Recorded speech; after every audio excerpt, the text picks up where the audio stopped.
میں پاناما میں جاگنگ کر رہا تھا, کوئی لڑکی کتا لے کے سامنے سے آ رہی تھی, اس نے کہا ہائے, میں نے کہا ہائے, چلا گیا. پھر میں نے دیکھا کوئی دیسی دیکھ تو نہیں رہا,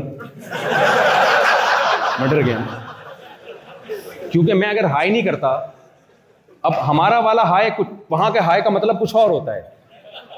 اب کوئی ریکارڈ کر لیتا, بولے مصعب کہہ رہے ہیں ہائے, یعنی اس کو دیکھ کے کہہ رہے ہیں ہائے, تو بھائی وہ والا ہائے نہیں ہے جو وہاں کراچی میں ہائے نکلتا ہے, یہ وہ والا ہائے نہیں ہے.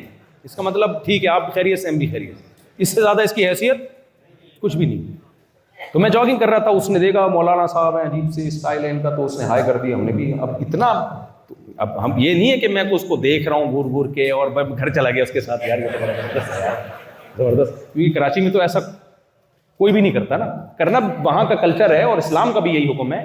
لیکن میں آپ کو بد اخلاق بننے کا نہیں کہہ رہا کہ کوئی غیر محرم ہے آپ بد اخلاقی کریں, بدتمیزی کریں. اخلاق سے قولوا للناس حسنا, قرآن کہتے ہیں ہر ایک سے اچھے طریقے سے بات کرو.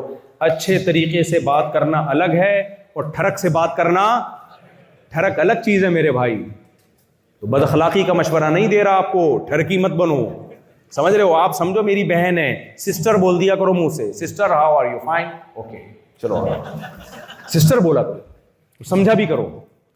باقی آپ کی بیگم ہے, ہیلو ہائے وہاں جا کے کرو, آپ جتنا ہیلو ہائے کرو. تو اللہ میاں نے اس کا حق بنایا آپ کے لیے, سمجھتے ہو کہ نہیں, اس کو آپ کے لیے بنایا اور آپ کو اس کے لیے بنایا ہے.